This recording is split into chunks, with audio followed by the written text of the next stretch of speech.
Good morning, good afternoon, good evening, wherever you are in time and space.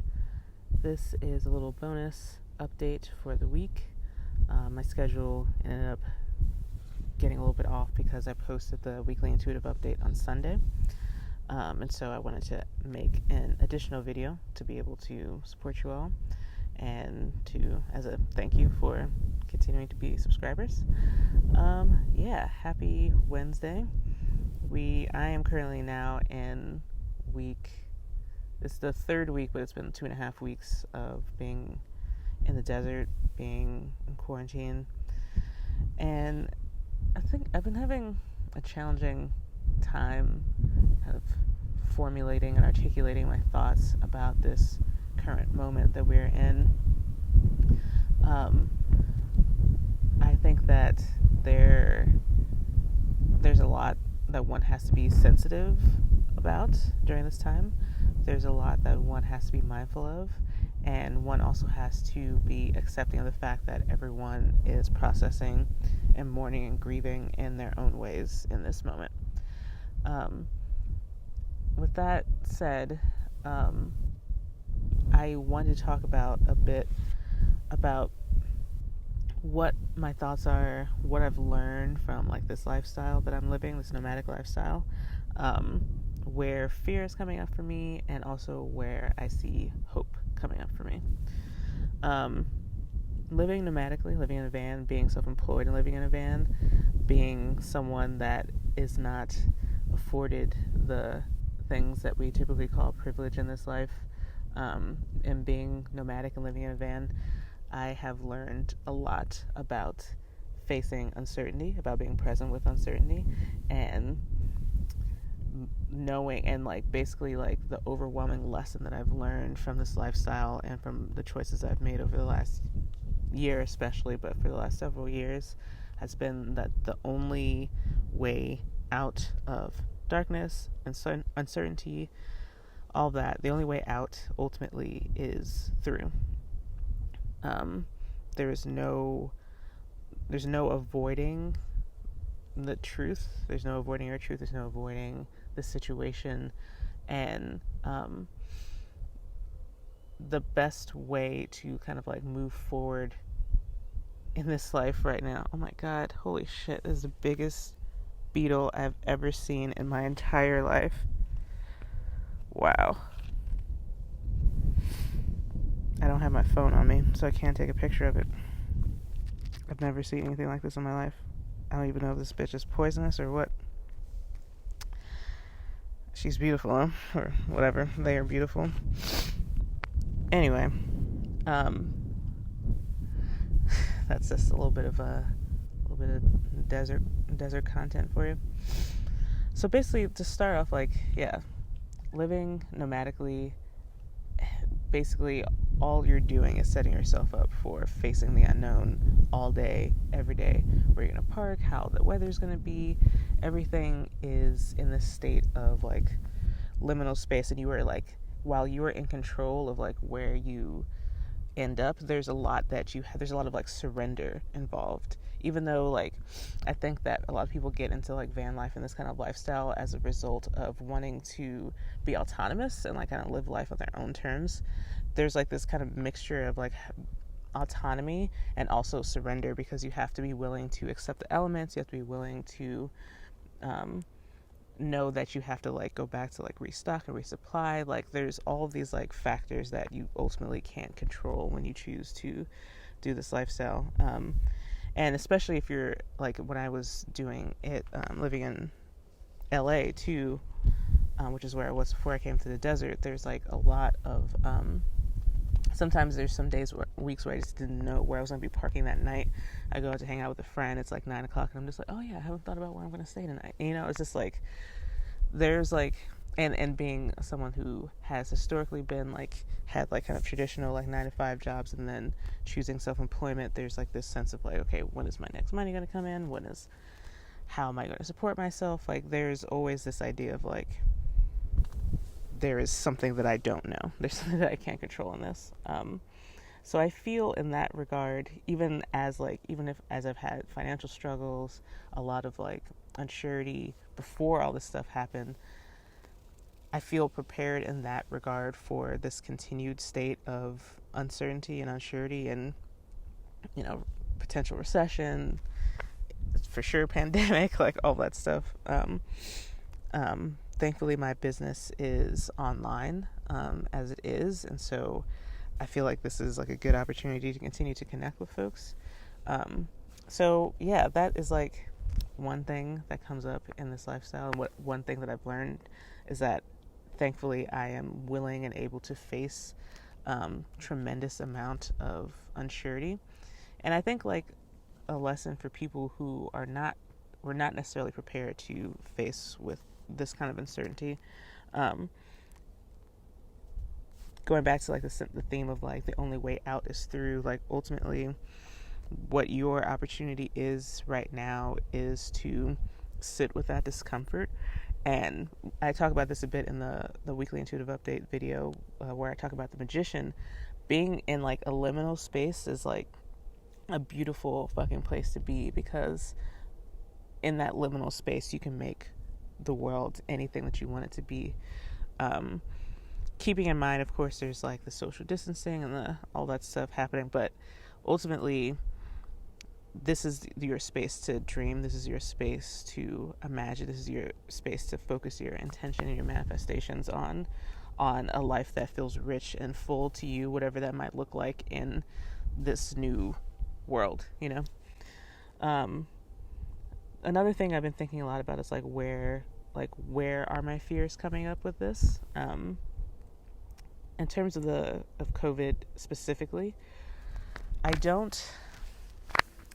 I am not moved particularly by fear of having COVID. I have been operating under the assumption that I might have it, and just basically like trying to mitigate potentially spreading it to someone who might be more vulnerable than I am. And again, I'm trying to be sensitive to like the realities of this time, in which like one person or one group can affect the masses, but that this has always been true. That is like my like everything that is true within the coronavirus right now. What the coronavirus is doing right now, it's showing us the things that have always been true. It is showing us the things that have always been true. And it's just highlighting it to a fucking extreme. It's like Trump being president. Like, there's always been corruption. There's always been bigotry. There's always been, wage theft. Like, there's always been that. And Trump was like a really amazing teacher in that he amplifies it. He makes sure that we can see it, that we can very, very clearly see that. Coronavirus, I feel like, has a similar role. It is here to like shine like not just a mirror, but like fucking magnifying glass in the sun on our experiences right now. And so what is true within this system has always been true within with this current system, with this current crisis, has always been true within the way that we live. And so with that, I kind of want to talk about like that's like the framework through which I want to look at like my fears and my hopes for this liminal space that we're in, for this state of unsurety and uncertainty that we're in. And so the fears that come up for me during this is like, this crisis is bringing, it's like I said, it's a mirror, it's a magnifying glass in our experience, but will it be enough to make people see?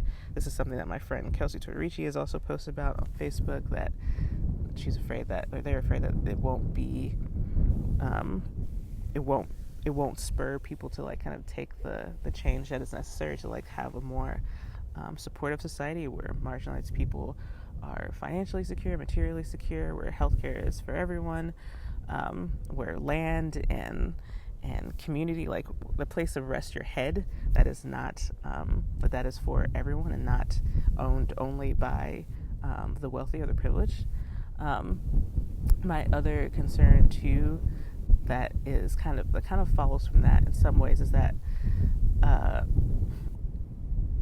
people will continue to focus on comfort over presence, and that's like a real danger in America, because we fucking love comfort, we love entertainment, we just want the singing, dancing. We want to buy what we want. We want it easy, and we want it to be right in front of us. And we want to like not have to think about our problems. Like comfort and entertainment over everything is already part of our culture, and I feel like I love seeing like all the lives and all the performances and all the artists like creating like stuff to go out on the internet. But I see that also as potentially being used as a tool for us to stay complacent, as opposed to continue to advocate for ourselves and fight for our rights and social justice. So that's concern. That's one concern. But I also want to talk a little bit about where hope comes up for me, and where I see that is, I see that in that the fact that this is a moment in which there is a giant spotlight on injustice and inequities right now. People are talking about the dire necessity for healthcare for all. People are talking about people needing support for their income, and it shows like what a fragile fucking system we have, in which like capitalism and the way that we live has to be radically changed every few years, and then we tend to like kind of go back to how things were. But I think this crisis is showing that like it's not going to be really possible to go back to the way things were, at least not in a way, at least not anytime soon. And it also gives us an opportunity to ask, like, do we even want to go back to the way that things were? I want to pose these questions to you too right now. Like, if you want to share them in the comments, like, what are your hopes right now? What are your needs during this time? And what are some of the things that you fear the most? I'd love to be able to support you as you move through these things, and to have a space for you all to support each other as well. So yeah, that's basically what I have for today. Like I said, I'm still out in the desert. I've been here for 2.5 weeks. I do not know what's coming next. I don't know where I go from here. I don't think that's a bad thing. I'm not scared about it. I think I'm very curious. I want to see what's going to happen. I've been quarantined with some other van life friends for this time, and when we go into town, we like wear gloves and masks and stuff, which I primarily do to like hopefully not infect other people if I do have COVID. But yeah, we've been doing the best we can with quarantining. I mean, we're doing pretty well. We're out on public land. We're not interacting with other people. We're self-contained, and I feel very confident about how we're going to be able to like continue to move through this nomadically. As long as the public land is still open, then we'll always have a place to stay. The state and national parks are closed, but this is different. This is BLM land, which I've mentioned several times on Taking Up Space. But this is like wild camping. There's no amenities or anything. And there's a lot of people out here, but we're all quite a bit of a distance from each other. So it's a lot more spacious in distance than I think that like if I was like in a big apartment complex or anything. So yeah, I'm doing fine. My main thing too as I'm moving through this is like I feel like this deep need to like be of service and to be helpful for people. So I would love for y'all to give me something to do. Book a reading with me, book a Reiki session with me. I'm doing the Pay What You Can Reiki sessions. I've got Your Body is a Gift, Self-Care in Times of Crisis. It's like an audio workshop that I just released last week. That is available for download. I'd love to help y'all move through that. I got it. Your Body is a Gift, Practical Pathways to Understanding Your Routine Magic. I remembered it. That's my zine from 2018 that is available and for sale right now as well. So check that out if you need that support. Oh, also, like, Your Body's a Gift zine is available free for Taking Up Space subscribers. You're able to download it directly from the blog. So yeah, that's what I'd love to be working. So please, I'll keep putting things out. But I see myself as, since I have experience in this realm of going through the muck, going through the process of not knowing, being afraid, being broke, being unsure, like, this is my wheelhouse at the moment. And so I'd love to be able to offer folks support in that. So yeah, hit me up. You know where to find me. Thank you so much for taking the time to listen to this, and I'll see you soon. Bye bye.